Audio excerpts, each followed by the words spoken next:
السلام عليكم ورحمة الله وبركاته. إن الحمد لله نحمده ونستعينه ونستغفره ونعوذ بالله من شرور أنفسنا وسيئات أعمالنا. من يهده الله فلا مضل له ومن يضلل فلا هادي له، وأشهد أن لا إله إلا الله وحده لا شريك له، وأشهد أن محمدا عبده ورسوله. يا أيها الذين آمنوا اتقوا الله حق تقاته ولا تموتن إلا وأنتم مسلمون. يا أيها الناس اتقوا ربكم الذي خلقكم من نفس واحدة وخلق منها زوجها وبث منهما رجالا كثيرا ونساء، واتقوا الله الذي تساءلون به والأرحام إن الله كان عليكم رقيبا. يا أيها الذين آمنوا اتقوا الله وقولوا قولا سديدا يصلح لكم أعمالكم ويغفر لكم ذنوبكم، ومن يطع الله ورسوله فقد فاز فوزا عظيما. أما بعد، فإن خير الحديث كتاب الله، وخير الهدي هدي محمد صلى الله عليه وسلم، وشر الأمور محدثاتها، وكل محدثة بدعة، وكل بدعة ضلالة، وكل ضلالة في النار. أعوذ بالله من الشيطان الرجيم. ومن يشاقق الرسول من بعد ما تبين له الهدى ويتبع غير سبيل المؤمنين نوليه ما تولى ونصليه جهنم وساءت مصيرا. عن عبد الله رضي الله عنه أن النبي صلى الله عليه وسلم قال: خير الناس قرني ثم الذين يلونهم ثم الذين يلونهم.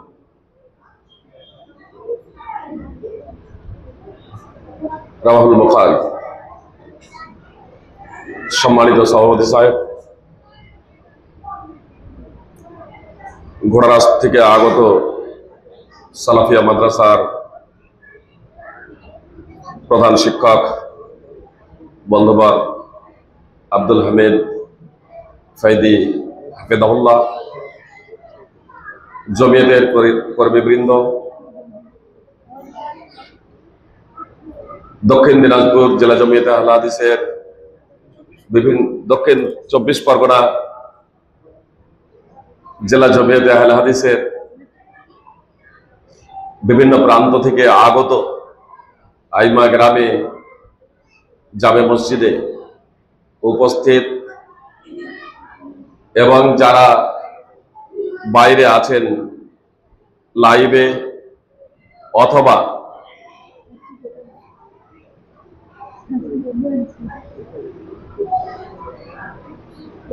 মাইকের আওয়াজ শুনছেন, তাদের কাছে আমার বিনীত অনুরোধ, কথাগুলো একটু মনোযোগ দিয়ে শুনবেন। আর যারা শুনবেন তাদের কাছে আমার বিনীত অনুরোধ, আপোষে কোনো প্রকারের কথা বলবেন না, একটু অন্য মনস্ক হবেন না। নামাজ একটা গুরুত্বপূর্ণ ইবাদত। যত ইবাদত আছে সমস্ত ইবাদতের মধ্যে অন্যতম ইবাদত হলো নামাজ। অন্যতম ইবাদত হলো নামাজ। অথচ এই নামাজের মধ্যেও ভুল ত্রুটি হয়ে যায়। সর্বকালের সর্বশ্রেষ্ঠ মহামনীষী মহাপুরুষ মুহাম্মদ সাল্লাল্লাহু আলাইহি সাল্লামেরও নামাজে সন্দেহ হয়ে গিয়েছিল। নামাজ পড়তে গিয়ে সন্দেহ, 4 রাকাতের জায়গায় 2 রাকাতে সালাম ফিরিয়ে দিচ্ছে। তাহলে মন একটু এদিক ওদিক হলে কতটা গন্ডগোল হতে পারে। দক্ষিণ 24 পরগনা জেলায় আজকে উপস্থিত হয়েছে। কয়েকদিন থেকেই মনে মনে ভাবছি এখানে আসবো, এ তো প্রায় 1 মাস আগেই টিকিট করেছে। আর তারপরে একটু অমনস্ক, মানে দক্ষিণ দিনাজপুরের মাস্টার আলতাফের একটু এখানে বসে বসেই তার একাধিক ফোন ঢুকেছে, একাধিকবার।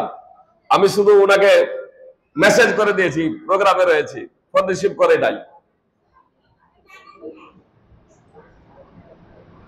বলার লক্ষ্য এবং উদ্দেশ্য হলো যে এই একটুতেই দক্ষিণ 24 পরগনা না বলে প্রথমে আমার মুখ দিয়ে বের হয়ে গেছে দক্ষিণ দিনাজপুর। আমি তো একজন সাধারণ ব্যক্তি। মুহাম্মদ সাল্লাল্লাহু আলাইহি সাল্লামের মতো মহাত্মা মহাপুরুষ, তার যদি নামাজে সন্দেহ হয়ে যায়, 4-এর জায়গায় 2 হয়ে যায়, তাহলে আমাদের তো হওয়াটাই স্বাভাবিক।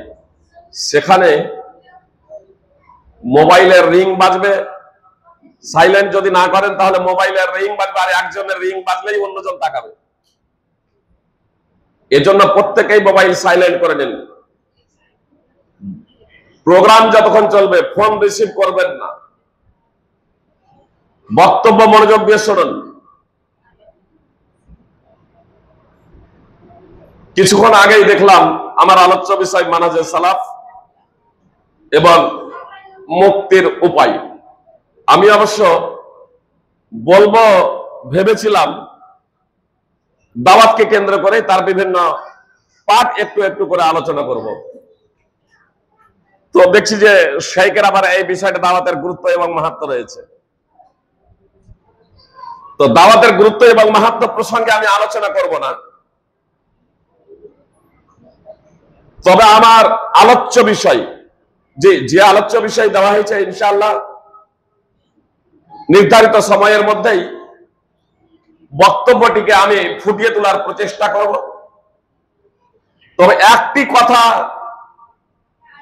আমার আলোচ্য বিষয়ের আগেই আপনাদেরকে আমি বলবো, যেহেতু প্রোগ্রাম দক্ষিণ 24 পরগনা জেলা জমিয়তে আহলে হাদিসের পরিচালনায় এই প্রোগ্রাম, কি বলছেন তাই তো? তো আমার মনে হয় দক্ষিণ 24 পরগনা থেকে একটা গ্রাম থেকে যদি একজন করে যদি জমিয়তের যদি কর্মী যদি আসতেন, তাহলে এই মসজিদে তো লোক ধরতো না। ভুল বলছে? এমন অবস্থা কেন? এই পরিস্থিতি কেন? আমাদের একটু আত্মসমীক্ষা করা দরকার।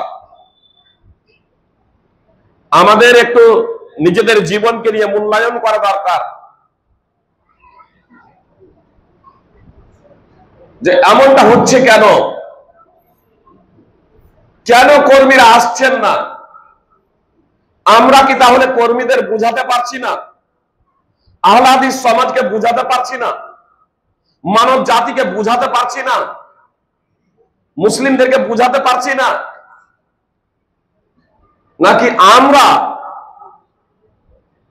বুঝাচ্ছি জনগণ বুঝে না? কোনটা? যদি আমরা বুঝাই আর জনগণ না বুঝে, তাহলে এই জনগণের দুর্ভাগ্য যে জনগণ উলামায়ে কেরামের বক্তব্য দ্বারা উপকৃত হতে পারে না। নবী সাল্লাল্লাহু আলাইহি সাল্লাম বলেছেন, পৃথিবীতে এমন নবী এসেছেন যার সদস্য সংখ্যা একজনও নাই।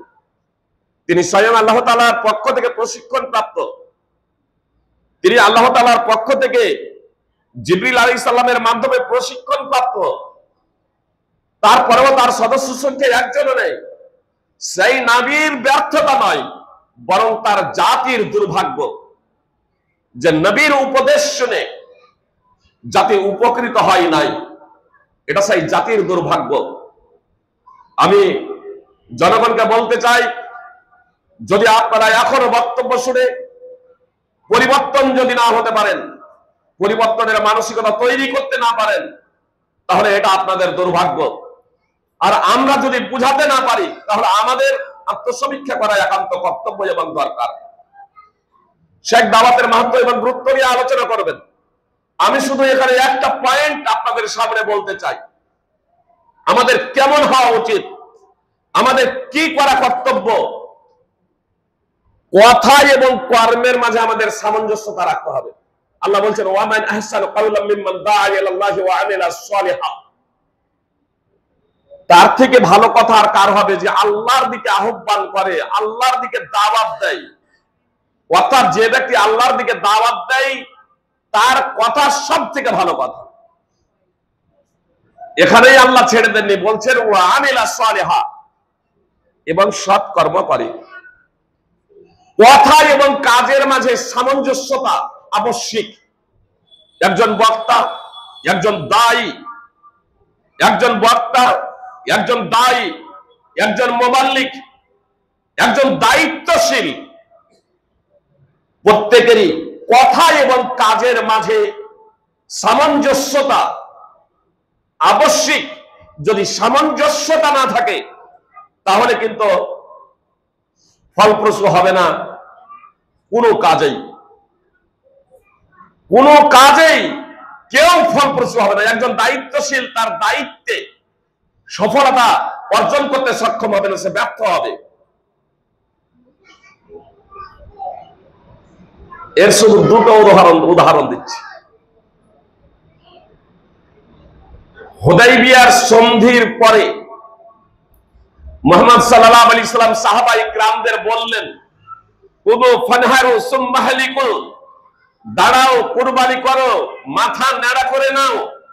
একজন সাহাবী দাঁড়াচ্ছেন না, অথচ সাহাবায়ে কিরাম রাসূল সাল্লাল্লাহু আলাইহি সাল্লামকে কতটা ভালোবাসতেন জানেন? কতটা ভালোবাসতেন জানেন? নিজের জীবন থেকেও বেশি ভালোবাসতেন। আর প্রকৃত ঈমানদার হওয়ার জন্য আমাদের প্রত্যেকেই নিজের জীবন থেকে রাসূল সাল্লাল্লাহু আলাইহি সাল্লামকে বেশি ভালোবাসতে হবে। এটা হলো শর্ত পরিপূর্ণ প্রকৃত মুসলমান হওয়ার জন্য, প্রকৃত ঈমানদার হওয়ার জন্য। নবী সাল্লাল্লাহু আলাইহি সাল্লামকে সাহাবায়ে কিরাম এতটাই ভক্তি করতেন এবং ভালোবাসতেন যে নবী সাল্লাল্লাহু আলাইহি সাল্লাম থুতু ফেললে সেই থুতু মাটিতে পড়তো না। নবী সাল্লাল্লাহু আলাইহি সাল্লাম আমাদের মতো অনেকেই যারা চেম্বারে থাকি, অফিসে থাকি, বোতলে থুতু ফেলি, এমন বোতলে থুতু ফেলতেন এমনটি না, কারো হাতে ফেলতেন এমনটি না। নবী সাল্লাল্লাহু আলাইহি সাল্লাম মাটিতেই, যেমন আমরা মাটিতে থুতু ফেলছি, সেই মাটিতেই থুতু নিক্ষেপ করতেন, কপ নিক্ষেপ করতেন। কিন্তু কপ যে নিক্ষেপ করতেন, থুতু নিক্ষেপ করতেন। উরওয়া বিন মাসউদ বলছেন, পরবর্তীতে তিনি মুসলমান হয়ে গিয়েছিলেন, তার দেখা ঘটনা বর্ণনা করছেন, তখন তিনি মুসলমান হন নাই। হুদাইবিয়ার সন্ধির সময় তিনি বলছেন, মুহাম্মদ সাল্লাল্লাহু আলাইহি সাল্লাম থুতু নিক্ষেপ করলে সেই থুতু মাটিতে পড়তো না। সাহাবাদের মধ্যে যে কেউ সেই থুতুর দিকে দ্রুত ধাবমান হয়ে সেই থুতুকে দুই হাতের তালুবন্দি করে দুই হাতে ঘুষে নিয়ে নিজের মুখমণ্ডলে এবং শরীরে তারা মেখে দিতেন। নবী সাল্লাল্লাহু আলাইহি সাল্লামকে তারা এতটা ভক্তি করতেন। সেই মুহাম্মদ সাল্লাল্লাহু আলাইহি সাল্লাম সাহাবাদের বলছেন, দাঁড়াও, কুরবানি করো এবং মাথা নেড়া করে নাও। মুহাম্মদ সাল্লাল্লাহু আলাইহি সাল্লামের সাথে কত উট আছে, কিন্তু মুহাম্মদ সাল্লাল্লাহু আলাইহি সাল্লাম যে উট জবাই করেননি। তিনবার বলছেন, একজন সাহাবী দাঁড়াচ্ছেন না। তিনি উম্মে সালমা রাদিয়াল্লাহু তাআলা আনহার নিকটে প্রবেশ করলেন, তাকে গিয়ে বলছেন, একজন সাহাবী আমার কথা শুনে কেউ উট জবাই করে, পশু জবাই করে মাথা নেড়া করেন না। তখন উম্মে সালমা রাদিয়াল্লাহু তাআলা আনহা তিনি বলছেন, আল্লাহ রাসূল সাল্লাল্লাহু আলাইহি সাল্লাম, এটা কি আপনি চান? এটা কি আপনি চান যে এখানেই হুদাইবিয়াতেই পশু জবাই করে মাথা নেড়া করতে হবে? তাহলে কাউকে কোনো কিছু বলার প্রয়োজন নেই। আপনার যদি এটাই ইচ্ছা হয়, আপনি যদি এটাই পছন্দ করেন, তাহলে আপনি বের হন আর আপনি আপনার নিজের উটকে জবাই করুন, আর তারপরে খুরকার দিকে আপনার মাথা নেড়া করে নিন। নবী সাল্লাল্লাহু আলাইহি সাল্লাম উম্মে সালমার কথা অনুযায়ী বাইরে বের হলেন, কাউকে কোনো কথা বললেন না, নিজের উট জবাই করে তারপরে খুরকার দিকে মাথা নেড়া করতে শুরু করলেন। আর এই দৃশ্য দেখে কোন সাহাবাকে আর বলতে হয় নাই, তৎপরতার সহিত তারা নিজেদের পশুগুলোকে জবাই করে একে অপরের মাথা নেড়া করতে এমন ভাবে শুরু করলেন যেন একে অপরের উপর তারা পড়তে শুরু করলেন, একে অপরকে যেন হত্যা করে দেবেন, এমন পরিস্থিতি দাঁড়িয়ে গেছিল আপনার তাড়াহুড়োর কারণে, তৎপরতার কারণে। সহিহ বুখারী হাদিস নম্বর 2732। মুহাম্মদ সাল্লাল্লাহু আলাইহি সাল্লামের মতো শ্রেষ্ঠতম ব্যক্তি, নবী রাসূলের যিনি শ্রেষ্ঠ, সর্বকালের সর্বশ্রেষ্ঠ মহামনীষী, বলছেন কাজে বাস্তবায়িত হচ্ছে না, কেউ তা আমলে পরিণত করছে না, যতক্ষণ না রাসূলুল্লাহ সাল্লাল্লাহু আলাইহি সাল্লাম নিজে তা করছেন। একদা রাসূল সাল্লাল্লাহু আলাইহি সাল্লাম গ্রীষ্মের সময় সফরে ছিলেন, গ্রীষ্মের সময় সফরে ছিলেন, রোজা অবস্থায় ছিলেন। নবী সাল্লাল্লাহু আলাইহি সাল্লাম আসান অবস্থায় ছিলেন, মানে সওয়ার ছিলেন, যানবাহনে ছিলেন, খচ্চরের উপরে, কষ্টটা কম স্বাভাবিকভাবেই সওয়ারে যানবাহনে। সাহাবায়ে কেরাম রাদিয়াল্লাহু তাআলা আনহুম তারাও রোজা আছেন, কিন্তু তারা পায়ে হাঁটছেন, তাদের কষ্টটা বেশি। করুণার পাত্র রাহমাতুল লিল আলামিন মুহাম্মদ সাল্লাল্লাহু আলাইহি সাল্লাম সাহাবাদের বললেন, তোমরা রোজা ভেঙে দাও, তোমরা রোজা ভেঙে দাও। ইয়া আইয়ুহান নাস ইশরাবু, হে লোক সকল তোমরা পানি পান করে নাও। ফাবাউ, এর আবেদনিক অর্থ হচ্ছে প্রত্যাখ্যান করলেন, মানে কেউ বাস্তবায়ন করছেন না। কেউ পানি পান করছেন না, কেউ পানি পান করছেন না। প্রচন্ড রৌদ্র, গ্রীষ্মের সময় অত্যন্ত কষ্টে তারা সফরে রয়েছেন। নবী সাল্লাল্লাহু আলাইহি সাল্লাম করুণা প্রদর্শন করতে বলছেন, তোমরা পানি পান করে নাও, রোজা ভেঙে দাও। একজনও পানি পান করছেন না, রোজা ভাঙছেন না। মুহাম্মদ সাল্লাল্লাহু আলাইহি সাল্লাম বলছেন, লাস্তু মিসলাকুম, আমি তোমাদের মতো না। বিভ্রান্তকারীরা পুরো ইবারত নকল করে না, বলছে এই যে মুহাম্মদ সাল্লাল্লাহু আলাইহি সাল্লাম বললেন আমি তোমাদের মতো না। মুহাম্মদ সাল্লাল্লাহু আলাইহি সাল্লাম বললেন লাস্তু মিসলাকুম, আমি তোমাদের মতো না। কেন তোমাদের মতো আমি নই, তার ব্যাখ্যা বিশ্লেষণ মুহাম্মদ সাল্লাল্লাহু আলাইহি সাল্লাম নিজেই দিয়ে দিচ্ছেন। ইন্নী আইসারকুম ইন্নী রাকিব, আরে আমি তো নিশ্চয় আমি আসান অবস্থায় আছি, সহজ পন্থায় আছি, আমি তো সওয়ার আছি, আমি তো যানবাহনে আছি। তা আমার কষ্ট, যানবাহনে আছি, তোমাদের মতো নয়, মানে আমি তো যানবাহনে আছি, সওয়ার আছি, আমাকে হাঁটতে হয় না, আমার কষ্ট সেরকম হয় না, আমার কোনো কষ্ট হয় না। তো তোমরা রোজাটা ভেঙে দাও। কেউ রোজা ভাঙলেন না, কেউ রোজা ভাঙলেন না। পরিশেষে করুণা প্রদর্শন করো তো মুহাম্মদ সাল্লাল্লাহু আলাইহি সাল্লাম খচ্চর থেকে নিচে নামলেন, ওয়াশারেবা, নবী সাল্লাল্লাহু আলাইহি সাল্লাম পানি পান করলেন। ওয়াশারেবান নাস, সমস্ত সাহাবায়ে কিরাম নবী সাল্লাল্লাহু আলাইহি সাল্লামকে যখন দেখলেন যে রোজা ভেঙে দিলেন, এবার সমস্ত সাহাবায়ে কিরাম রোজা ভেঙে দিলেন। ওয়ামা কানা ইউরিদু আন ইয়াশরাব, অথচ নবী সাল্লাল্লাহু আলাইহি সাল্লামের রোজা ভাঙার ইচ্ছা ছিল না। মুসনাদ আহমদ হাদিস নম্বর 11423।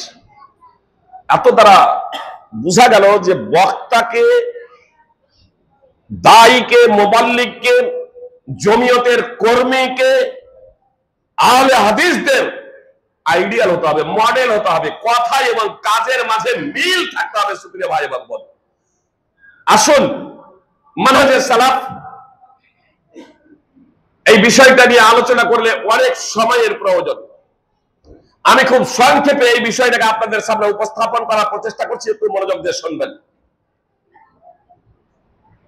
আজকালকে আবার মানহাজে সালাফ বললেও বা সেই আকীদা বললেও অনেকেই বলবে আরে আকীদা কথাটাই তো কোরআনে নেই, মানহাজ তো কথাটাই কোরআনে নেই। কিন্তু টাইমের স্বল্পতার কারণে ব্যাখ্যা বিশ্লেষণ দেওয়া সম্ভব নয়। শুধু আমি আপনাদেরকে এতটুকু বলতে চাই যে মানহাজে সালাফ বলতে সাহাবা, তাবেঈন, তাবা তাবেঈনদের পথ, সাহাবা, তাবেঈন, তাবা তাবেঈনদের পথ। মানহাজে সালাফ কেন? মানহাজে সালাফ কেন? কিছু ব্যক্তি বলে যে আমাদের জন্য তো কোরআনই যথেষ্ট। আপনারা জানেন যে মুহাম্মদ সাল্লাল্লাহু আলাইহি ওয়াসাল্লামের ইন্তেকালের পরে সাহাবায়ে কিরাম রাদিয়াল্লাহু তাআলা আনহুম, তাদেরও ইন্তেকালের পরে বলা যেতে পারে বড় বড় বেদাতি ফিরকাগুলো তৈরি হয়েছে। যদিও সাহাবায়ে কিরাম রাদিয়াল্লাহু তাআলা আনহুমদের যুগেই ফিতনা দেখা দিয়েছিল, কিন্তু গুমরাহ, পথভ্রষ্ট বড় বড় ফিতনা সাহাবাদের ইন্তেকালের পরে, যদিও খারেজি সাহাবাদের যুগেই তৈরি হয়ে গিয়েছিল। ব্যাপক ফিতনা দ্বিতীয় হিজরি শতাব্দীতে সাহাবায়ে কিরাম রাদিয়াল্লাহু তাআলা আনহুমদের ইন্তেকালের পরেই মূলত তৈরি হয়েছিল। যদিও সাহাবীদের যুগে কিছু কিছু ফিতনা তৈরি হয়ে গিয়েছিল। মানহাজে সালাফ কেন? প্রথমত এই বিষয়টা নিয়ে আলোচনা করব আপনাদের। মানহাজে সালাফ উম্মাতে মুসলিমাকে বিশ্ব ভ্রাতৃত্বের বন্ধনে একত্র করার জন্য। বিষয়টা বুঝে এসেছে না আসেনি? মানহাজে সালাফ এটা বিভাজন করার জন্য না। মানহাজে সালাফ বিশ্ব ভ্রাতৃত্বের বন্ধনে সমস্ত মুসলমানকে কালিমাধারীদের একটা শ্রেণীতে, একটা সুতোয় গেঁথে দেওয়ার জন্য। সাহাবায়ে কিরাম রাদিয়াল্লাহু তাআলা আনহুমদের মাঝে মতভেদ ছিল না? ছিল না? মতভেদ ছিল। তাবেঈনদের যুগে মতভেদ ছিল না? ছিল না? মতভেদ ছিল। তাবা তাবেঈনদের যুগে মতভেদ ছিল না? ছিল না? মতভেদ ছিল, কিন্তু পরবর্তীতে তাবা তাবেঈনদের পরে, স্বর্ণযুগের পরে, সালাফে সালেহিনদের পরে যে গোড়ামি এবং ব্যক্তিত্বকে কেন্দ্র করে কোরআন এবং হাদিসের অপব্যাখ্যা, হাদিসকে অস্বীকৃতি, এগুলো তৈরি হয়েছে অনেক পরে। সাহাবায়ে কেরাম রাদিয়াল্লাহু তাআলা আনহুদের মাঝে মতানৈক্য ছিল। আমাদের মাঝে যদি মতানৈক্য হয়, তাহলে মতানৈক্য হওয়াটা দোষণীয় না সর্ব অবস্থাতেই, যে কোরআন এবং সুন্নাহ একটা বিষয় স্পষ্ট নেই। এখন জিজ্ঞেস করলেন কোরআন এবং সুন্নাহ বুঝতে গিয়ে আমি একটা মত পেশ করলাম, শেখ একটা মত পেশ করলেন, মতানৈক্য হতেই পারে, এটা স্বাভাবিক, কিন্তু এটা দোষণীয় না। দোষণীয় কোনটা? যখন মানহাজে সালাফে সালেহিনদের মতকে ছেড়ে দিয়ে অন্য পন্থা আমরা অবলম্বন করব। আর তা হলো এই যে আমরা একে অপরের প্রতি হিংসা এবং বিদ্বেষ, দলিল স্পষ্ট হয়ে যাওয়ার পরেও আমরা কোরআন এবং সুন্নাহর অপব্যাখ্যা শুরু করে দেব। এই জিনিসটা অত্যন্ত নিন্দনীয়। আর এই বিষয়কে কেন্দ্র করে আপনার বিভিন্ন ফিরকা এবং দল তৈরি হয়েছে। এজন্য মানহাজে সালাফের একান্ত প্রয়োজন। আর আল্লাহ তাআলা স্পষ্ট ভাবে বলেছেন, মানহাজে সালাফ কে আঁকড়ে ধরার জন্য আল্লাহ তাআলা নিজেই পবিত্র কোরআনের একাধিক জায়গাতে উল্লেখ করেছেন, এবং রাসূল সাল্লাল্লাহু আলাইহি সাল্লাম তার অনিয়মিত নিঃসৃত বাণীর মাধ্যমে আমাদেরকে স্পষ্ট ভাবে জানিয়ে দিয়েছেন। সুতরাং আল্লাহ তাআলা বলেন, আবাইয়ু শাকিক রাসূল মিন বা'দে মা তাবায়্যানা লাহুল হুদা ওয়া ইয়াত্তাবি গায়রা সাবিলিল মুমিনিনা নুওয়াল্লিহি মা তাওয়াল্লা ওয়া নুসলিহি জাহান্নামা ওয়া সাআত মাসীরা। সূরা নিসা 4 নম্বর সূরার 115 নম্বর আয়াত। আল্লাহ তাআলা বলেন, যে কেউ রাসূল সাল্লাল্লাহু আলাইহি সাল্লামের বিরুদ্ধাচরণ করবে স্পষ্ট হিদায়াতের পরে,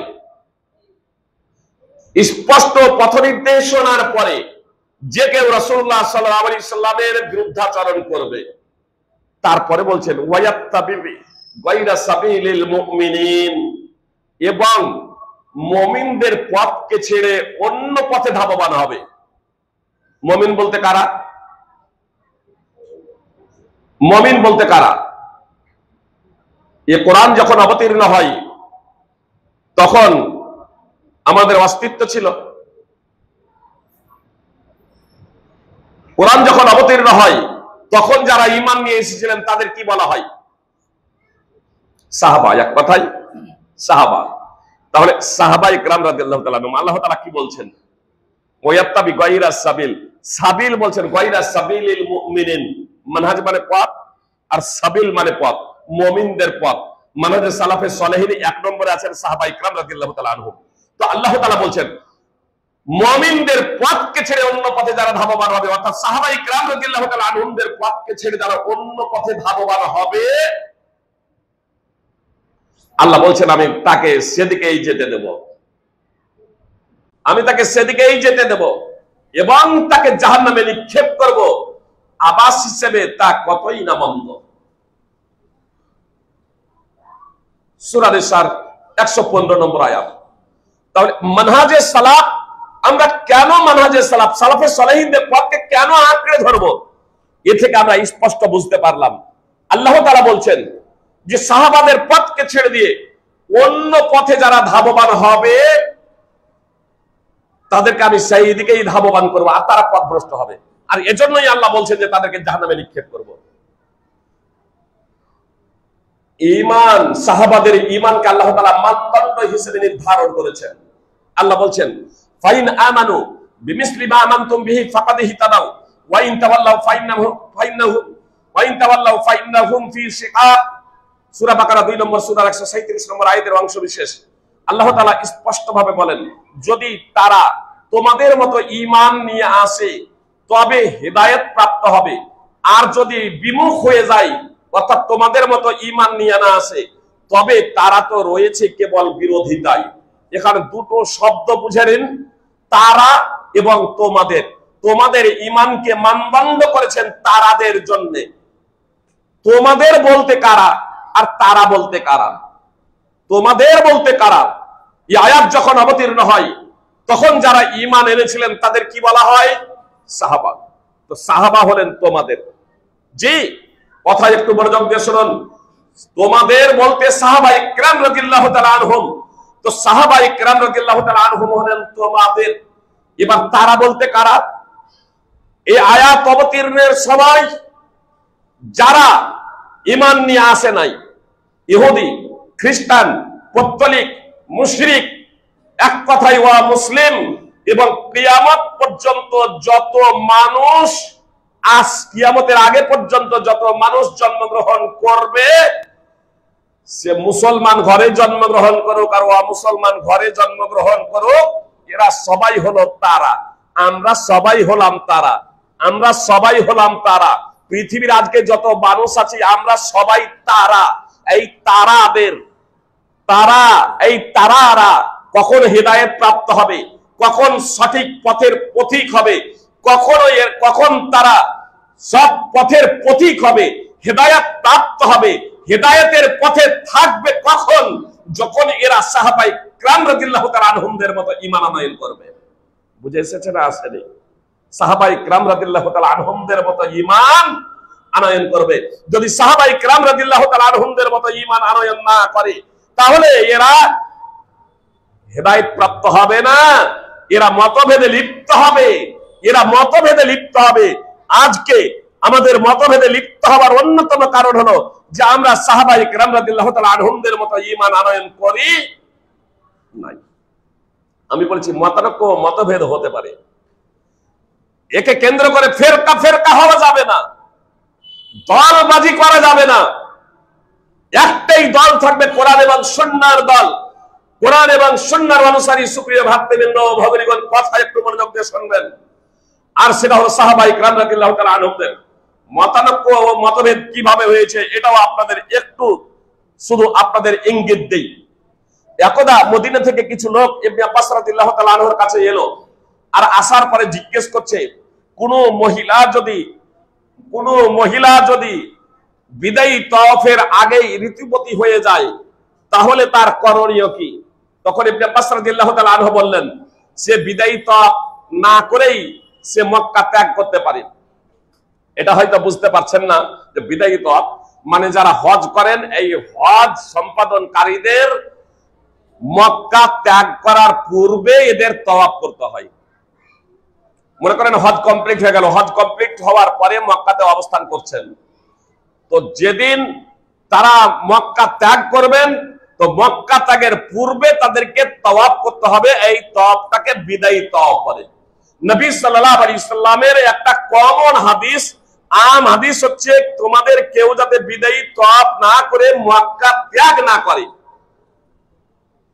তো মদিনার কিছু লোক ইবনে আব্বাসকে জিজ্ঞেস করছেন যে কোন মহিলা বিদায়ী তওয়াফের আগে যদি ঋতুবতী হয়ে যায় তাহলে তার করণীয় কি? বলছে তার জন্য ছাড় আছে, সে তওয়াফ না করেই সে যেতে পারে, বিদায়ী তওয়াফ না করেই মক্কা ত্যাগ করতে পারে। তখন ওই লোকগুলো বলল ইবনে আব্বাসকে যে আমরা আপনার কথা নিতে পারবো না, আপনার কথার আমরা অনুসরণ করব না, যায়েদ বিন সাবেতের কথা ছাড়বো না। মানে যায়েদ বিন সাবেত বলছেন যে ওই মহিলা মক্কাতে অবস্থান করবে, পবিত্র হবে, তারপরে বিদায়ী তওয়াফ করবে, তারপরে সে মক্কা ত্যাগ করবে। মতানৈক্য হলো না সাহাবীদের? দুইজন সাহাবীর মধ্যে মতানৈক্য হয়ে গেছে। কিছু এখানে লোক তারা বলছে ইবনে আব্বাসকে আপনার কথা নেব না, যায়েদ বিন সাবেতের কথা আমরা ছাড়বো না। আমার কিছু ভাইরা, আল্লাহ তাদের হেদায়েত দান করুক, এইটুকু শুধু নিয়ে নিল, দিয়ে বলছে এই দেখো সাহাবাদের যুগে তাকলিদ শুরু হয়ে গেছিল, মাযহাব এখান থেকেই তো তৈরি হয়ে শুরু হয়ে গেছে, আগে কি আছে দেখা যায়, দেখে না তারা। এখানেই কথাটা শেষ নয়। ইবনে আব্বাস রাদিয়াল্লাহু তাআলা আনহু তাদের বলেছিলেন, তা যদি না হয় তোমরা উম্মে সুলাইম রাদিয়াল্লাহু তাআলা আনহাকে জিজ্ঞেস করবে। তারপরে তারা উম্মে সুলাইম রাদিয়াল্লাহু তাআলা আনহাকে জিজ্ঞেস করেছিল। উম্মে সুলাইম রাদিয়াল্লাহু তাআলা আনহা যখন হাদিস শুনিয়ে দিলেন যে আমি ঋতুবতী হয়েছিলাম, সাফিয়া রাদিয়াল্লাহু তাআলা আনহা ঋতুবতী হয়েছিলেন, তাদেরকে নবী সাল্লাল্লাহু আলাইহি সাল্লাম ছাড় দিয়েছিলেন। যখন হাদিস শুনে নিলেন যে ঋতু তওয়াফে জিয়ারা, তওয়াফে ইফাদা পরে কোন মহিলা যদি ঋতুবতী যদি হয়ে যায়, তাহলে তাদের জন্য বিদায়ী তওয়াফ করা ওয়াজিব নয়, আবশ্যিক নয়। তারা যেতে পারে, অন্যান্যদের জন্য বিদায়ী তওয়াফ করা আবশ্যিক, কিন্তু ঋতুবতী মহিলাদের জন্য বিদায়ী তওয়াফ আবশ্যিক নয়। সেই লোকগুলো আবার মক্কায় এলেন এবং ইবনে আব্বাসকে বললেন যে আপনি যা বলেছিলেন সেটাই, জি আপনি যা বলেছিলেন সেটাই বর্ণনা করেছেন। সহিহ বুখারী 1759 নম্বর হাদিস, ফাতুল বারী সহ দ্রষ্টব্য। যায়েদ বিন সাবিতের সাথে ইবনে আব্বাসের মতানক্য দেখলেন আপনারা। একজন বলছে বিদায়ী তওয়াফ করতেই হবে, একজন বলছে ঋতুবতী মহিলাদের জন্য আবশ্যিক নয়। বুঝতে পেরেছেন? একজন বলছে বিদায়ী তওয়াফ আবশ্যিক না। একদা যায়েদ বিন সাবিত যে বলছে বিদায়ী তওয়াফ আবশ্যিক না, ইবনে আব্বাসের যে বলছে বিদায়ী তওয়াফ আবশ্যিক, তার সাক্ষাৎ হয়ে গেল ইবনে আব্বাসের সাথে। ইবনে আব্বাসকে বলছেন, ইবনে আব্বাস আপনি নাকি বলছেন যে ঋতুবতী মহিলার জন্য বিদায়ী তওয়াফ আবশ্যিক নয়? বলছে হ্যাঁ বলেছি। বলছে এই ফতোয়া আপনি দেবেন না, এই ফতোয়া আপনি দেবেন না, এই ফতোয়া আপনি আর দেবেন না। তখন ইবনে আব্বাস রাদিয়াল্লাহু তাআলা আনহু বলেন, অমুক আনসারীকে জিজ্ঞেস করবেন, অমুক আনসারীকে জিজ্ঞেস করবেন। তা যদি না হয়, যায়েদ বিন সাবিত ওই উম্মে সুলাইম রাদিয়াল্লাহু তাআলা আনহাকে জিজ্ঞেস করলেন, আর তার ভুল ভেঙে গেল যে ইবনে আব্বাস যা বলছিলেন তাই সঠিক, ইবনে আব্বাস যা বলেছিলেন সেটাই সঠিক। তিনি হাসতে হাসতে ইবনে আব্বাসের কাছে আসছেন, ইয়াদহাকু, হাসতে হাসতে ইবনে আব্বাসের কাছে এলেন। আর আসার পরে বলছেন, মা আরাকা ইল্লা কাদ সাদাকতা, আপনার কথাটাই সঠিক। আমরা মনে ভাবি ভুল হলে হেরে গেছি, পরাজিত হয়ে গেছি, লজ্জায় মাথা ডুবিয়ে মরি, মাথা ঠুকে মরি।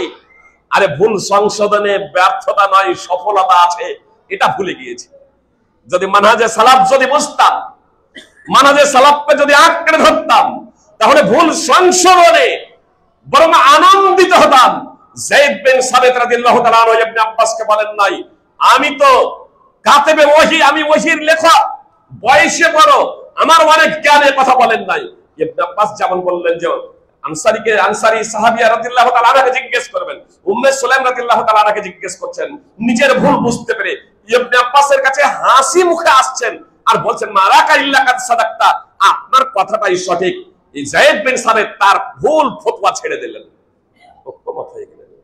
সহিহ মুসলিম মুসনাদ আহমদ হাদিস নম্বর 1990। এই ধরনের একাধিক ঘটনা রয়েছে।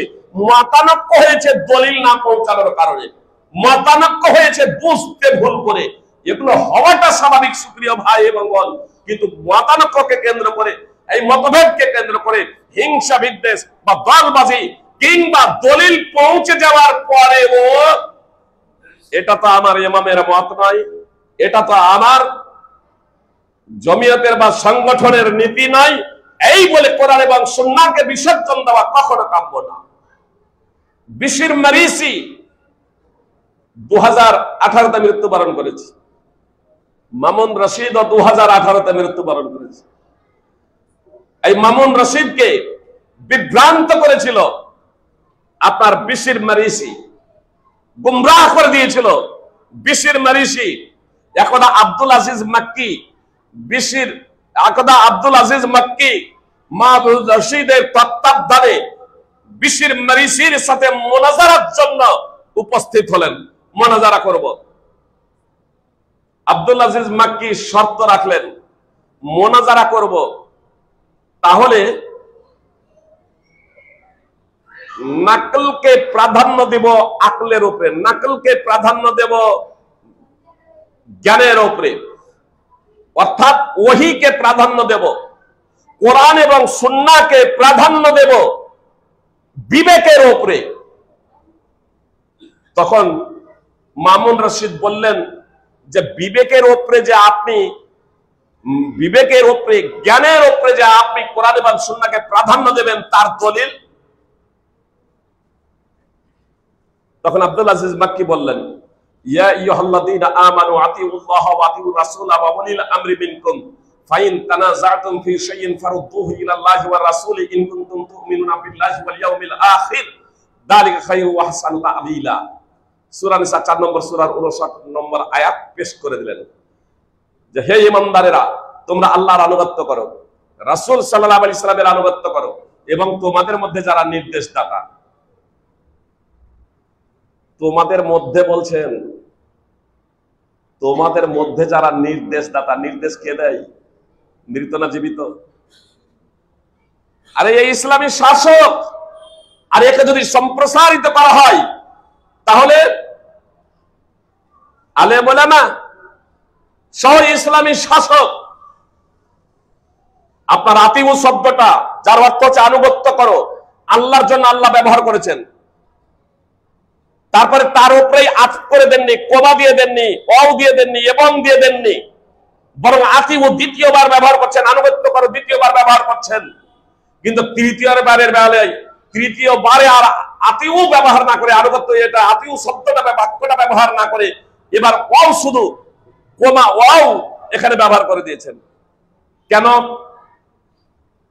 আল্লাহর আনুগত্য অস্থায়ী না, স্থায়ী ভাবে নবী সাল্লাল্লাহু আলাইহি সাল্লামের আনুগত্য স্থায়ী ভাবে নবী সাল্লাল্লাহু আলাইহি সাল্লামের নবী হওয়ার পর থেকে নিয়ে কিয়ামত পর্যন্ত যারা এই মুক্তি পেতে চায় তাদের মুহাম্মদ সাল্লাল্লাহু আলাইহি সাল্লামের আনুগত্য করতে হবে। মুহাম্মদ সাল্লাল্লাহু আলাইহি সাল্লামের জীবদ্দশাতেও, মুহাম্মদ সাল্লাল্লাহু আলাইহি সাল্লামের ইন্তেকালের পরেও, কিয়ামতের আগে পর্যন্ত। কিন্তু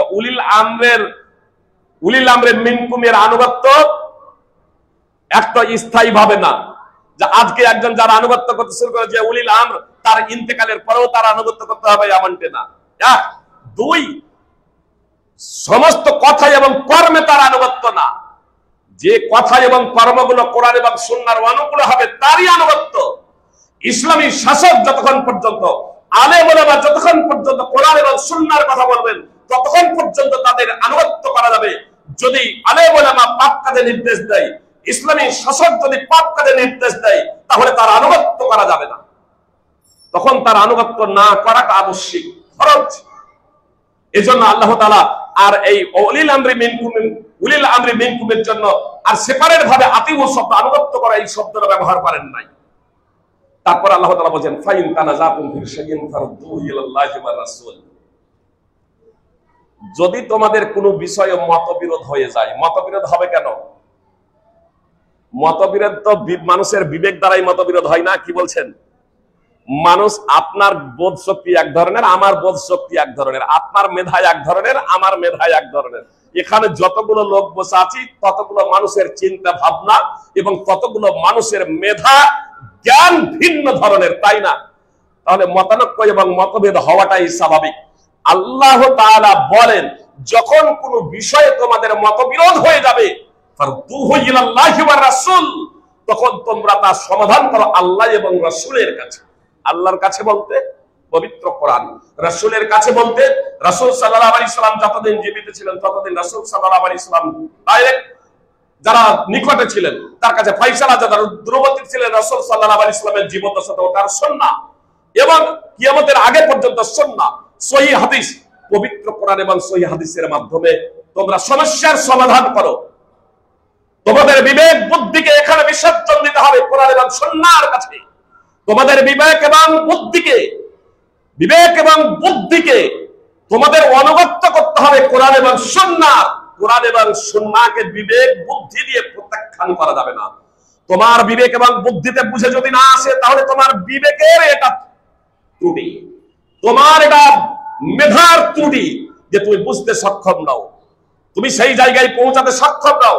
এটা তোমার বিবেক এবং বুদ্ধির এটা হচ্ছে দোষ, যে তুমি সঠিক বিষয়টা উপলব্ধি করতে সক্ষম নও। তোমার বিবেক এবং বুদ্ধিকে অনুগত করবে পবিত্র কোরআন এবং সুন্নাহর ওয়াহির অনুগত করবে। আল্লাহ বলছেন ইন কুনতুম তুমিনুনা বিল্লাহি ওয়াল ইয়াউমিল আখির, যদি তুমি আল্লাহ এবং আখিরাতে ঈমান রাখো, আল্লাহ এবং আখিরাতে যদি ঈমান রাখো, যালিকা খায়রুন ওয়া আহসানু তা'বীলা, এটা হচ্ছে সর্বোত্তম এবং পরিণতির দিক থেকে অত্যন্ত ভালো। সূরা নিসার 59 নম্বর আয়াত। এই আয়াত যখন আব্দুল আজিজ মাক্কি যখন পেশ করলেন তখন মামুন রশিদ তিনি মেনে নিতে বাধ্য হলেন মুনাজারার শর্ত। সুপ্রিয় ভাতৃবৃন্দ ও ভগ্নীগণ, টাইম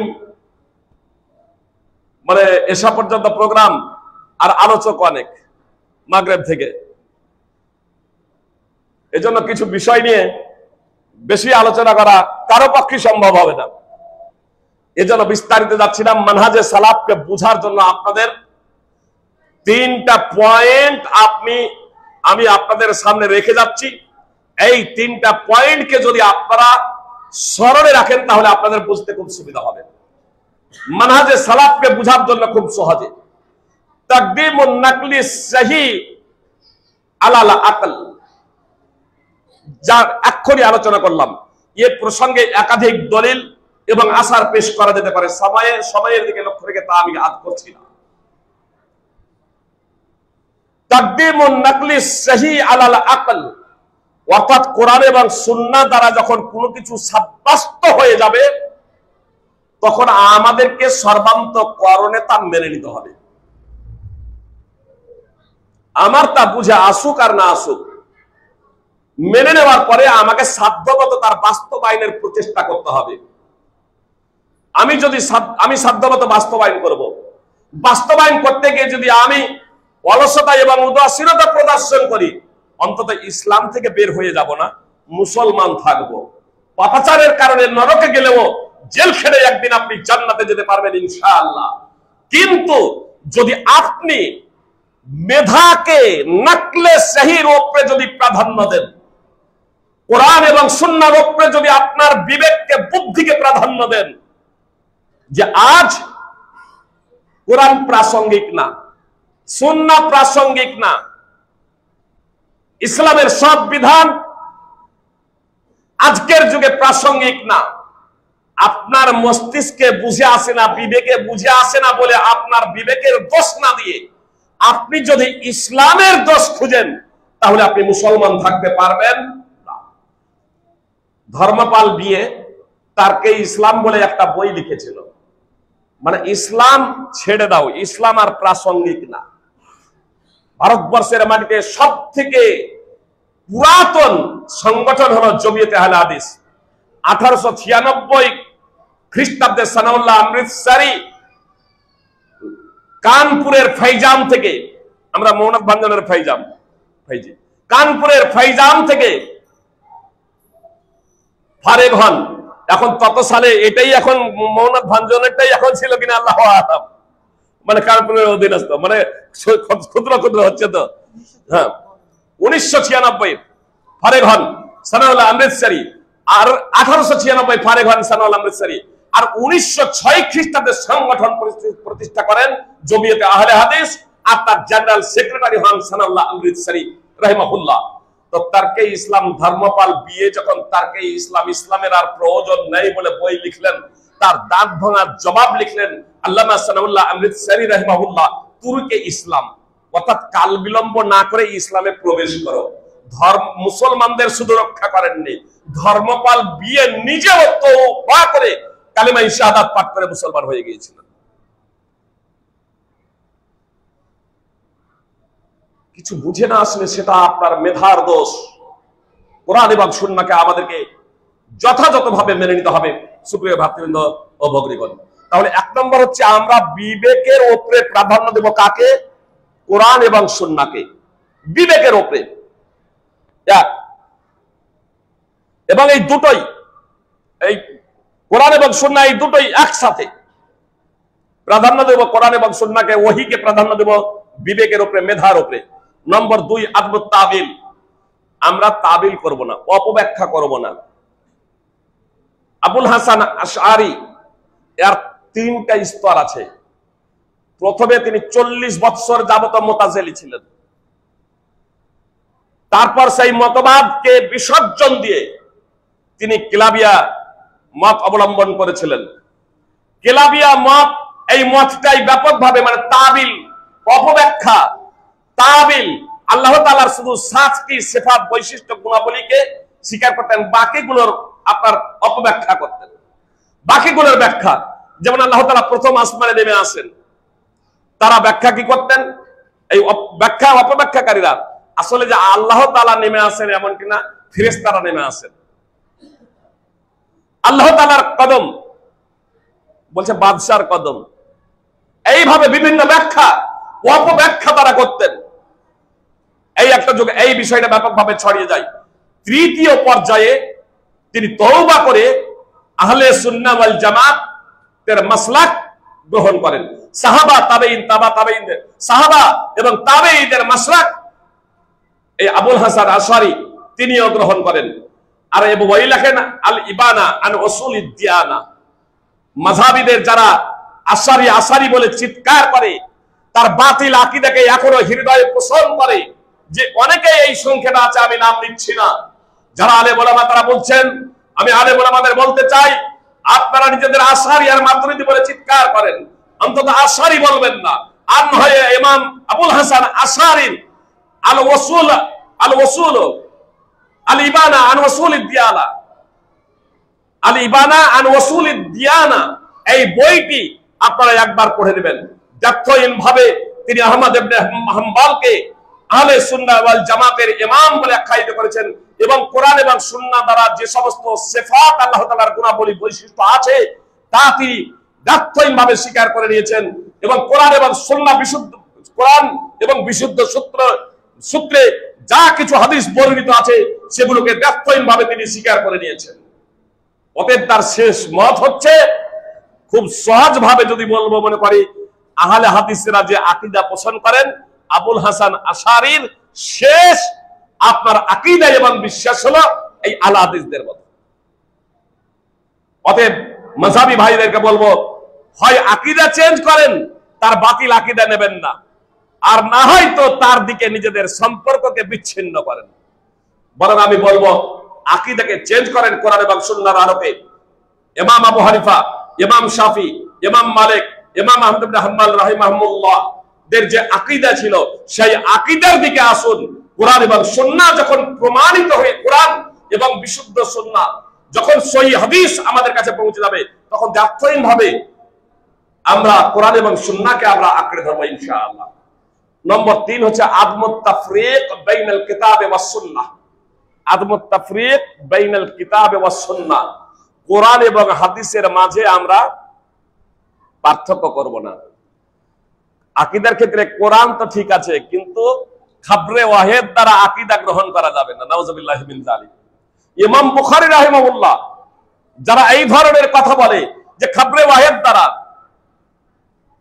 ওয়াহিদ দ্বারা দলিল গ্রহণ করা যাবে না, তাদের দায়িত্বহীনভাবে তীব্র প্রতিবাদ করেছেন। আর তাদের অজ্ঞতার পরিচয়, আরে সহিহ বুখারীর প্রথম হাদিস তো খাবরে ওয়াহিদ, ইন্নামাল আমালু বিন্নিয়াত, খাবরে ওয়াহিদ। সুপ্রিয় ভক্তবৃন্দ, অতএব আমাদেরকে কোরআন এবং হাদিস এই দুটোকেই আঁকড়ে ধরতে হবে। কোরআন যেমন দলিলের ক্ষেত্রে স্বতন্ত্র, শুধু কোরআন দ্বারা যদি কোনো কিছু সাব্যস্ত হয় তাহলে সেটাকে গ্রহণ করতে হবে, অনুরূপভাবে হাদিস দ্বারা যদি কোনো কিছু সাব্যস্ত হয় সেটাকে আপনাকে গ্রহণ করতে হবে। দুটোই দলিল। এই জন্য মুহাদ্দিস সম্রাট ইমাম বুখারী রাহিমাহুল্লাহ একটি অনুচ্ছেদ রচনা করেছেন, বাবুল ইতিসামে বিল কিতাবে ওয়াস সুন্নাহ। অনুচ্ছেদ, কোরআন এবং সুন্নাহকে আঁকড়ে ধরা, কোরআন এবং সুন্নাহকে আঁকড়ে ধরা। সাহেবে মিশকাত তিনিও অনুচ্ছেদ রচনা করেছেন, তিনিও একটা অধ্যায় রচনা করেছেন, কিতাবুল ইতিসাম, কিতাবুল ইতিসামে বিল কিতাবে ওয়াস সুন্নাহ। অধ্যায় কোরআন এবং সুন্নাহকে আঁকড়ে ধরা। আল মিকদাদ বিন মাদি কারিব রাদিয়াল্লাহু তাআলা আনহু সূত্রে বর্ণিত আছে, রাসূল সাল্লাল্লাহু আলাইহি ওয়াসাল্লাম বলেছিলেন, একজন ব্যক্তি তার আসনে টেক লাগিয়ে বসে থাকবে আর বলবে, কোরআনে আমরা যা হালাল পাবো তা হালাল মানবো, এবং যাকে হারাম পাবো তা হারাম মানবো। মুহাম্মদ সাল্লাল্লাহু আলাইহি ওয়াসাল্লাম বলেছিলেন, জেনে রাখো, ইন্নামা হারামা রাসূলুল্লাহ সাল্লাল্লাহু আলাইহি ওয়াসাল্লাম কামা হারামাল্লাহ। কোন বর্ণনায় আছে, আলা ওয়া ইন্না মা হারামা রাসূলুল্লাহ সাল্লাল্লাহু আলাইহি ওয়াসাল্লাম মিসলা মা হারামাল্লাহ। জেনে রাখো, রাসূল সাল্লাল্লাহু আলাইহি ওয়াসাল্লাম যা হারাম করেছেন তা আল্লাহ যা হারাম করেছেন তার মতই। আল্লাহ যা হারাম করেছেন তার যে মান, নবী সাল্লাল্লাহু আলাইহি ওয়াসাল্লাম যা হারাম করেছেন তার মান একেবারে সমান। Same A to Z.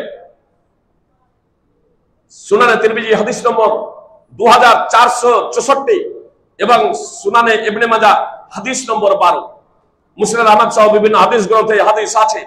সুপ্রিয় ভাতৃবৃন্দ, আজকাল কিছু মানুষ তৈরি হয়েছে যারা বলে আমরা কোরআন মানবো, হাদিস মানবো না। আসলে এরা কোরআন মানে না। যদি কোরআন যদি মানতো তাহলে হাদিসকে মানতো, কোরআন যদি মানতো তাহলে হাদিসকে মানতো। সূরা হুজুরাত 49 নম্বর সূরার 2 নম্বর আয়াত। টাইম আর বেশি নেই, মাত্র 4 মিনিট, এজন্য আয়াত তেলাওয়াত করছি না, আয়াত আর তেলাওয়াত করছি না, শুধু এতটুকু আপনাদের বলি। আল্লাহ বলছেন, হে ঈমানদারেরা, তোমরা তোমাদের কণ্ঠস্বর নবী সাল্লাল্লাহু আলাইহি সাল্লামের কণ্ঠস্বর থেকে উঁচু করো না। তোমরা আপোষে যেভাবে কথা বলো, তোমরা আপোষে যেভাবে কথা বলো, নবী সাল্লাল্লাহু আলাইহি সাল্লামের সামনে সজরে তোমরা কথা বলো না। এমনও হতে পারে যে তোমাদের সমস্ত আমল বিনষ্ট হয়ে যাবে, তোমরা টেরও পাবে না, তোমাদের সব নাকি ধ্বংস হয়ে যাবে, টেরও পাবে না। সূরা হুজুরাতের 2 নম্বর আয়াত। সুপ্রিয় ভাতৃবৃন্দ ও ভগ্নীগণ, কণ্ঠস্বর কারো উঁচু হবে, কারো নিচু হবে, কারো কর্কশ হবে, কারো সুমধুর হবে, এতে মানুষের হাত আছে।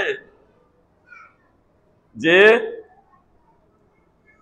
কোন মোবাইলের সাউন্ড খুব জোরে আর কোন মোবাইলের সাউন্ড খুব আস্তে, আপনি যতই জোরে কারো কমা বাড়া হবে, কিন্তু আপনি যতই বাড়ান না কেন, কত মোবাইলের সাউন্ড যদি লো থাকে সেই লো এর পর্যায়ে গিয়ে পৌঁছায়, তাই না?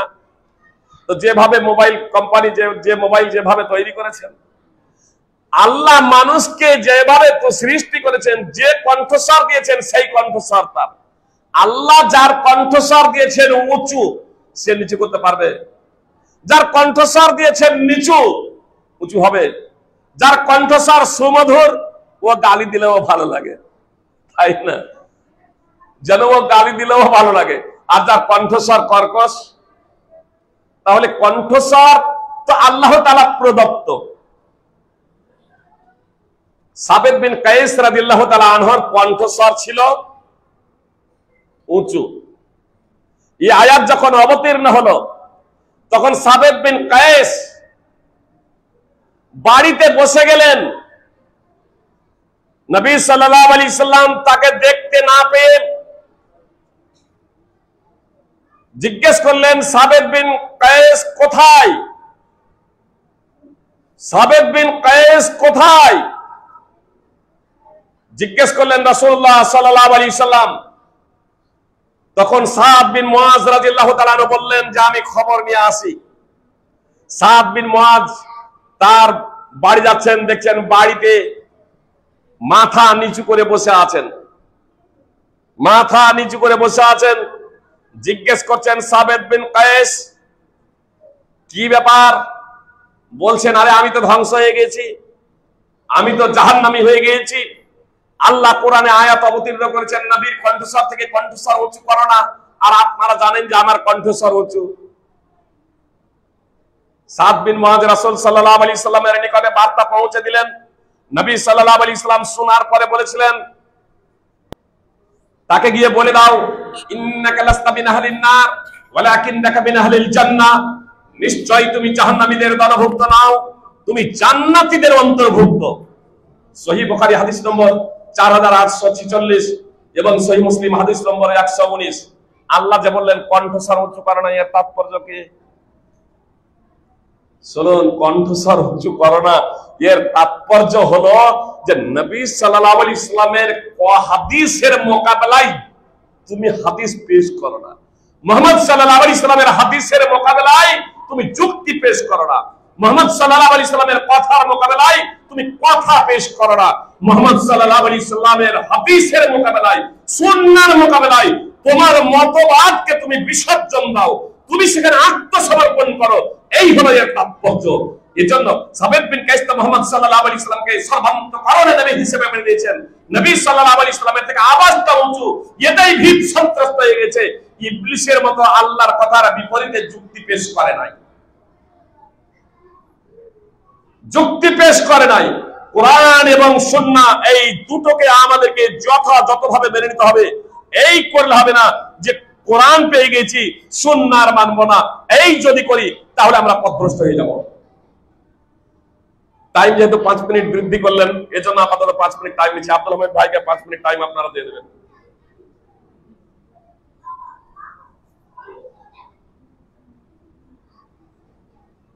আপনার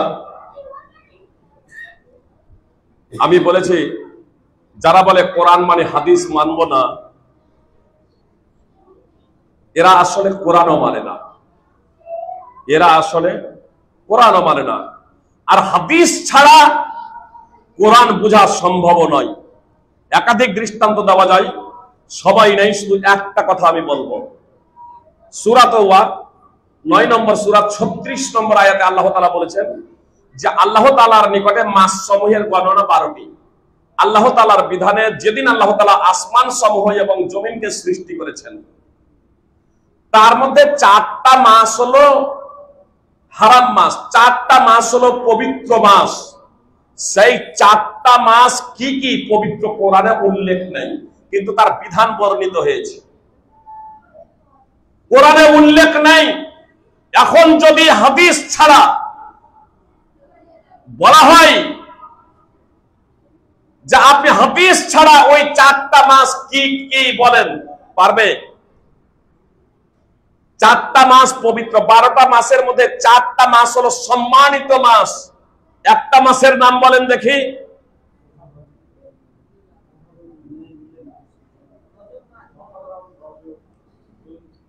কি কি 4টা মাস কি কি?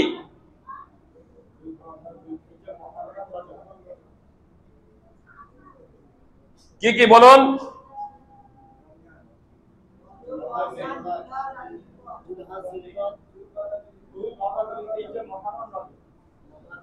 রমাদান সম্মানিত মাস নয়?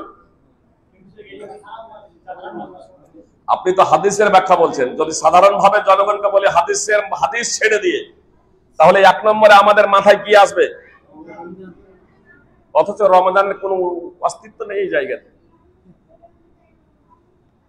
আপনি বলবেন আপনার দৃষ্টিকোণ থেকে, কিন্তু আপনাদের যদি 10 জন যদি আহলে কোরআনকে যদি বসিয়ে দেওয়া হয় 10টা জায়গাতে, তারপরে তাদেরকে যদি বলা হয় ওই 4টা মাস কি কি আপনারা বলেন, তাহলে 10 জন লিখবে, আপনার 10 রকমের মতবাদ তৈরি হবে। তাহলে এক হলো না আলাদা হলো? হাদিসের মাধ্যমে বিভ্রান্ত নয়, ফেরকা নয়, দল নয়, সুপ্রিয় ভাই এবং বোন। তাহলে বলবেন যে এত যে দল, এত যে ফেরকা, এই দল এবং ফেরকা কি জন্য হয়েছে? এর জন্য আপনাকে ইতিহাস পড়তে হবে, সঠিক ইতিহাস পড়তে হবে। ইতিহাস জানেন না আর তারপরে আপনি হাদিস মানবেন, হাদিস মানতে গিয়ে বিভ্রান্ত। হাদিস মানতে গিয়ে বিভ্রান্ত নয়, হাদিসকে অস্বীকার কারণে বিভ্রান্ত, হাদিসকে সর্বান্তকরণে না মেনে নেওয়ার কারণে বিভ্রান্ত, নিজেদের বিবেকের পরিপন্থী হয়ে যাওয়ার কারণে, মাযহাব এবং মাসলাকের বিরোধী হওয়ার কারণে, হাদিসকে না মানার জন্য আজকে দল তৈরি এবং মাযহাব তৈরি এবং ফিরকা তৈরি হয়েছে। মুহাম্মদ সাল্লাল্লাহু আলাইহি ওয়াসাল্লাম ভবিষ্যৎবাণী করেছিলেন বনী ইসরাইল 73 দলে বিভক্ত হয়েছিল, 72 দলে বিভক্ত হয়েছিল, আর আমার উম্মত 73 দলে বিভক্ত হবে। 72টা দল যাবে জাহান্নামে, মাত্র একটা দল যাবে জান্নাতে। নবী সাল্লাল্লাহু আলাইহি ওয়াসাল্লামকে জিজ্ঞেস করা হলো কোন দলটা জান্নাতে যাবে? মুহাম্মদ সাল্লাল্লাহু আলাইহি ওয়াসাল্লাম বললেন হিয়াল জামাআহ, সেই দলটি হলো জামাত, সেই দলটি হলো জামাত। সুনানে আবি দাউদ হাদিস নম্বর 4597, মুসনাদ আহমদ সহ বিভিন্ন হাদিস গ্রন্থে এই হাদিস আছে। জামাত কাকে বলে? জামাত কাকে বলে? আব্দুল্লাহ ইবনে মাসউদ রাদিয়াল্লাহু তাআলা আনহু বলছেন ইন্না জমহুরান নাসে ফারাকুল জামাআহ ওয়াল জামাআতু মা ওয়াফাকাল হাক্কা ওয়া ইন কুনতা ওয়াহদাক। জামাতের অধিকাংশ লোকই জামাত থেকে বিচ্ছিন্ন হয়ে গেছে। অধিকাংশ লোক, সাহাবীদের যুগে আব্দুল্লাহ ইবনে মাসউদ রাদিয়াল্লাহু তাআলা বলছেন অধিকাংশ মানুষ জামাত থেকে বিচ্ছিন্ন হয়ে গিয়েছে। জামাত তো হলো সেটাই যেটা হকের অনুকূলে, যদিও তার সদস্য সংখ্যা 1 জন হয়। তাহদিবুল কামাল এবং তারিখে দিমাশক, জামাত হলো সেটাই যেটা হকের অনুকূলে, জামাত হলো সেটাই যেটা কোরআন এবং সুন্নাহর অনুকূলে। কোরআন এবং সুন্নাহর বিরোধ পরিপন্থী যদি অধিকাংশ মানুষ যদি হয়, সেটা হকের উপরে নয়। আর এর জ্বলন্ত প্রমাণ, বেনামাজিরা হকের উপরে না নামাজিরা হকের উপরে? নামাজির হকের উপরে বেনামাজির সংখ্যা বেশি না নামাজির সংখ্যা বেশি? সংখ্যা দিয়ে হক চেনা যায়? সংখ্যা দিয়ে হক চেনা যায় না। টাইম আবারও শেষ হয়ে গেছে, কথা শেষ করে দিচ্ছি। এ কথা বলে আব্দুল হামিদ ভাই আপনি চলে আসুন। আল্লাহ তাআলা বলছেন ওয়াসাবিকুনা আল-আউওয়ালুনা মিনাল মুহাজিরিনা ওয়াল আনসার ওয়াল্লাযীনা তাবাউহুম বিইহসানিন রাদিয়াল্লাহু আনহুম ওয়া রাদু আনহু ওয়া আ'আদ্দা লাহুম জান্নাতিন তাজরি তাহতাহা আল-আনহারু খালিদিনা ফিহা আবাদা যালিকাল ফাওজুল আযীম। সূরা তাওবা 9 নম্বর সূরার 100 নম্বর আয়াত। অত্র আয়াতে কথা আমি শেষ করে দিচ্ছি, 1 মিনিটের মধ্যে কথা মনোযোগ দিয়ে শুনুন। আল্লাহ তাআলা বলছেন আনসার এবং মুহাজিরদের মধ্যে ঈমান আনয়নে যারা অগ্রগামী ও প্রথম, এই সাহাবীদের সংখ্যা অনেক। প্রথম ক্যাটাগরিতে, এই ক্যাটাগরিতে প্রথম পড়ছেন খোলাফায়ে রাশিদিন আবু বকর, উমর, ওসমান, আলী রাদিয়াল্লাহু তাআলা আনহুম। আল্লাহ তাআলা বলছেন ওই প্রথম ক্যাটাগরির এদের সহ এদের প্রসঙ্গে বলছেন, এবং যারা এই সাহাবীদের একনিষ্ঠতার সাথে অনুসরণ করবে তাদের সকলের প্রসঙ্গে আল্লাহ বলছেন যে আল্লাহ তাদের প্রতি সন্তুষ্ট, তারাও আল্লাহর প্রতি সন্তুষ্ট। তাদের জন্য জান্নাত প্রস্তুত করে রেখেছেন যার নিম্ন দেশে নদী সমূহ প্রবাহিত, সেখানে তারা স্থায়ীভাবে থাকবে। এটাই মহা সাফল্য। খোলাফায়ে রাশিদিনদেরই শুধু জান্নাতে দেব বললেন তাই নয়, বরং বললেন যারা তাদের একনিষ্ঠতার সাথে সুন্দরভাবে আনুগত্য করবে, কিয়ামতের আগে পর্যন্ত যত মানুষ আসবে এদের মধ্যে যারা একনিষ্ঠতার সাথে তাদের আনুগত্য করবে এবং অনুসরণ করবে, আল্লাহ বলছেন যে তাদের প্রতি আমি সন্তুষ্ট আর তাদেরকে আমি জান্নাতে দেব, তাদেরকে আমরা জান্নাতে দেব। সুপ্রিয় ভাই এবং বোন, এই আনসার এবং মুহাজিরদের মধ্যে ঈমান আনয়নে অগ্রগামী এবং প্রথম যারা, তারা সহ সমস্ত সাহাবীদের মধ্যে একজনও পাবেন না যারা বলেছে আমরা শুধু কোরআন মানবো, হাদিস মানবো না। তো সাহাবীদেরকে বললেন যে জান্নাতে দেব। সাহাবীদের পথকে যারা ছেড়ে অন্য পথে ভাববান হবে তাদেরকে নরকে দেব, জাহান্নামে দেব। আপনার কাছে পথ স্পষ্ট যে আপনি যদি মানহাজে সালাফকে যদি আঁকড়ে যদি ধরেন, হক পথের পথিক হবেন, হেদায়েত প্রাপ্ত হবেন। আর মানহাজে সালাফকে যদি ছেড়ে যদি দেন তাহলে বিভ্রান্ত হয়ে যাবেন, গুমরা হয়ে যাবেন। অতএব আসুন আমরা সকলেই মানহাজে সালাফকে আঁকড়ে ধরি এবং মানহাজে সালাফ অনুযায়ী জীবনযাপন করার প্রচেষ্টা করি। আল্লাহ তাআলা আমাদের প্রত্যেককে পবিত্র কোরআন ও সুন্নাহ অনুযায়ী চলার তৌফিক দান করেন, আমিন। আসসালামু আলাইকুম ওয়া রাহমাতুল্লাহি ওয়া বারাকাতুহু। শেষ কথা আবারও বলছি, বলেছিলেন আপনারা উঠবেন না, পানাহারের ব্যবস্থা আছে।